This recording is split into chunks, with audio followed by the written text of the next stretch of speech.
Oke guys, hari ini saya ingin buat video menerangkan tentang time frame. Mungkin banyak yang tidak tahu bagaimana menggunakan time frame ini. Oke, pertama kita hilangkan dulu semua kita punya layer-layer ini supaya tidak keliru. Ini bikin rambang mata saja ini guys. Sudah naik tadi kita punya bit, kita kasih biar saja dia. Oke, kajap.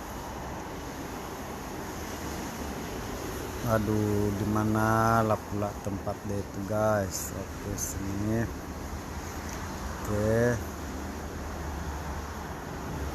kita hilangkan kita punya layer tadi supaya tidak mengganggu penglihatan. Oke, begini guys, dia terbahagi kepada 3 guys. 1, long term. 2, intraday. Nomor 3 ialah scalping, macam yang saya selalu buat. Saya paling suka scalping lah, sebab saya pantang nampak biru mesti saya close kalau sudah dapat apa yang saya mau. Mula-mula kalau kita adalah sebagai trader long term, kita tengok daily, monthly dulu lah. Monthly kita tengok arah price. Paling senang tengok arah price begini saja guys. Oke, ini apa guys? Downtrend. Oke, kalau monthly dia masih downtrend dan harga masih di bawah MA 200, maknanya downtrend. Oke, lepas itu kita tengok pula weekly. Dia tengah bawa apa guys? Guys, tengok guys, weekly dia tengah naik guys. Dia tengah naik guys kalau weekly. Tadi monthly dia downtrend, tapi kalau kita tengok di time frame weekly dia sedang uptrend guys. Dia uptrend dan harga sekarang, harga semasa berada di atas MA 200, maknanya dia masih kuat naik untuk weekly.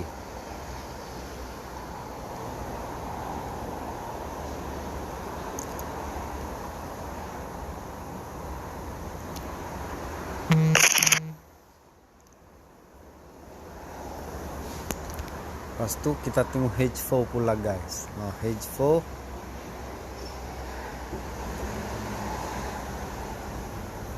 H4 pun uptrend. Tengok, jelaskan uptrend. Yang ini bermakna besar kemungkinan yang ini hanya retracement, dia akan naik lagi guys. Oke, ini support, ini resistance.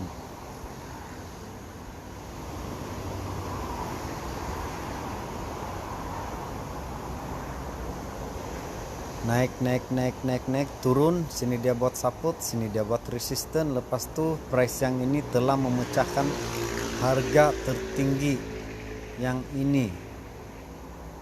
Bila dia berjaya melepasi harga ini, dia akan melakukan retest. Dia retest balik harga ini sebelum dia naik.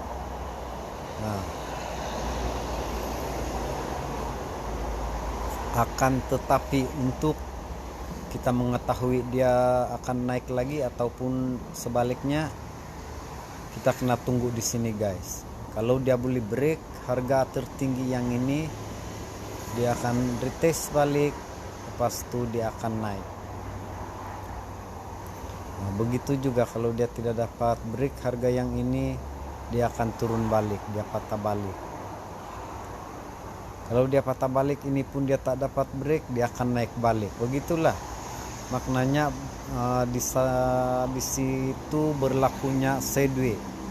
Dia turun, naik turun, yang mana bila satu hari nanti mungkin bulan depan kah, minggu depan, Anda tentulah dia pecah harga bawah ini atau pecah harga atas, dia akan melakukan pergerakan yang mungkin lebih jauh lah, lebih jauh.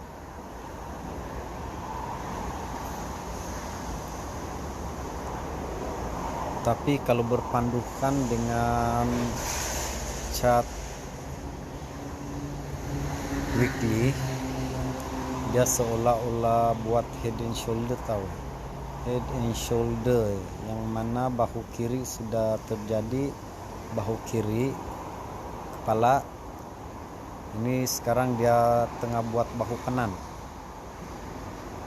Tapi itulah, tidak tahu, mungkin dia akan naik sampai sini. Yang ini pun dia pernah naikkan sampai sini. Ini shadow dia.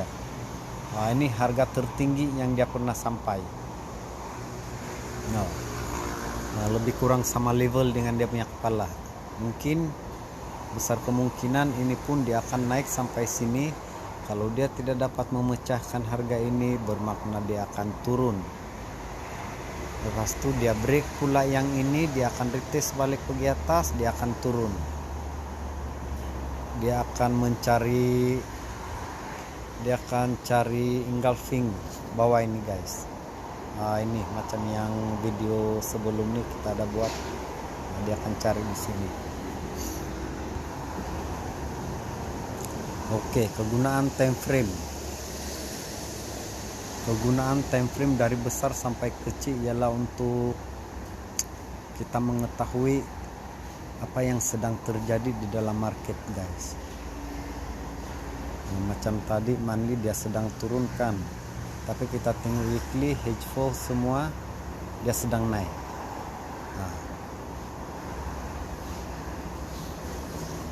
Jadi itu ialah cara untuk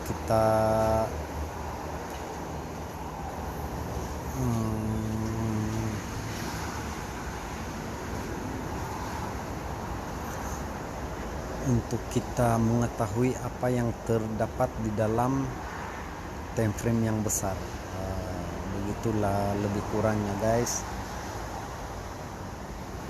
Macam sekarang H1 kalau kita tengok di sini, guys, dia sideways, guys. Kalau H1 kita tengok sini. Tapi kalau kita tengok di time frame kecil M30, M5, dia sedang naik.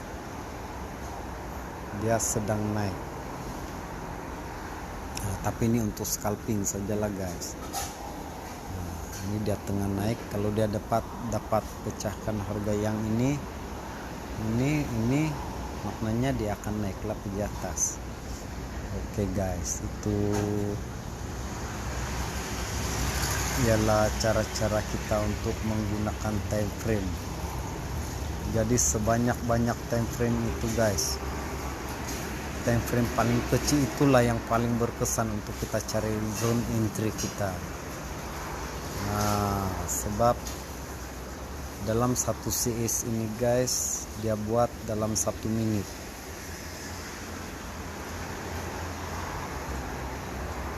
Nih, setiap satu batang candle ini proses dia untuk membuat satu CS ini selama 1 menit. Manakala di M30 atau H1 masing-masing menggunakan time frame yang kita tengok. Contoh, kalau H1 satu batang ini dia buat selama 1 jam. Tengoklah pergerakan dia Kalau dia turun panjang nih, untunglah jauh lah sedikit dia turun. Kalau dia buat begini sikit dia naik tinggi lepas itu rejection, mampuslah. Tunggu sini guys. Tengok, bayangkan guys, kalau kita guna hedge one, kita entry, kita nampak yang ini dia break di sini atas kan. Ini support resistance nih, dia break di atas. Jadi kita sudah terlepas entry kita yang sini bawah.